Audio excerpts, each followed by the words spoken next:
ನಾನು ಬದನೆಕಾಯಿ ಪಲ್ಯ ಮಾಡೋಕ್ಕೆ ತೋರಿಸ್ತಾ ಇದ್ದೀನಿ. 3 ಟೇಬಲ್ ಸ್ಪೂನ್ ಆಯಿಲ್, ಸ್ವಲ್ಪ ಸಾಸಿವೆ ಜೀರಿಗೆ, ಆಮೇಲೆ ಕರಿಬೇವು ಹಾಕ್ಕೊಳ್ಳಿ. ಆಮೇಲೆ ಒಂದು ಮೀಡಿಯಮ್ ಸೈಜಾಗಿರೋ ಸಣ್ಣದಾಗಿ ಕಟ್ ಮಾಡ್ಕೊಂಡಿರೋ ಉಳ್ಳಾಗಡ್ಡೆ ಹಾಕ್ಕೊತಾ ಇದ್ದೀನಿ. ಆಮೇಲೆ ಸ್ವಲ್ಪ ಚೆನ್ನಾಗಿ ಮಿಕ್ಸ್ ಮಾಡ್ಕೊಳ್ಳಿ. ಅದೆಲ್ಲ ಚೆನ್ನಾಗಿ ಮಿಕ್ಸ್ ಆದಮೇಲೆ ಆಮೇಲೆ ಒಂದು 8ರಿಂದ 9 ಬದನೆಕಾಯಿನ ಈ ಥರ ಸಣ್ಣದಾಗಿ ಕಟ್ ಮಾಡಿಕೊಂಡು ಹಾಕಿದ್ದೀನಿ. ಆಮೇಲೆ ಸ್ವಲ್ಪ ಸಾಲ್ಟ್ ಹಾಕ್ಕೊಂಡು ಈ ಥರ ಚೆನ್ನಾಗಿ ಮಿಕ್ಸ್ ಮಾಡ್ಕೊಳ್ಳಿ. ಆಮೇಲೆ ಸ್ವಲ್ಪ ಅದೆಲ್ಲ ಚೆನ್ನಾಗಾದ್ಮೇಲೆ ಅರಿಶಿನ, ಆಮೇಲೆ 4 ಟಮಾಟೊ ಹಣ್ಣು ಹಾಕೊಂಡು ಚೆನ್ನಾಗಿ ಮಿಕ್ಸ್ ಮಾಡ್ಕೊಳ್ಳಿ ಇನ್ನೊಂದು ಸಾರಿ.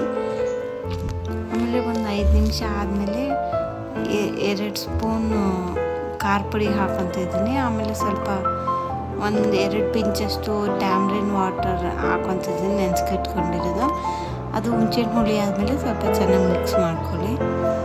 ಅದೆಲ್ಲ ಫುಲ್ ಚೆನ್ನಾಗಿ ಕುದೀತಿರ್ಬೇಕಾದ್ರೆ ಆಮೇಲೆ ಸ್ವಲ್ಪ ಕೊರಿಯಂಡರ್ ಲೀವ್ಸ್ ಹಾಕ್ಕೊಳ್ಳಿ. ಅದೆಲ್ಲ ಆಮೇಲೆ ಸ್ವಲ್ಪ ಚೆನ್ನಾಗಿ ಮಿಕ್ಸ್ ಮಾಡ್ಕೊಂಡು ಈ ಥರ ಆಗುತ್ತೆ. ಇವಾಗ ತಿನ್ಬೋದು. Thanks for watching. ಈಗ ರೊಟ್ಟಿ ಹೇಗೆ ಥರ ಮಾಡೋದು ಅಂತ ನೋಡೋಣ. ಹಿಟ್ಟನ್ನ ಈ ಥರ ಹಾಕ್ಕೊಂಡು ಚೆನ್ನಾಗಿ ನೀರು ಹಾಕ್ಕೊಂಡು ಚೆನ್ನಾಗಿ ಈ ಥರ 2 ಕೈಲಿಂದ ಫುಲ್ ಅದೆಲ್ಲ ಫುಲ್ ಒಂದು ಹದ ಬರೋವರೆಗೂ ಚೆನ್ನಾಗಿ ಮಿಕ್ಸ್ ಮಾಡ್ಕೊಳ್ಳಿ.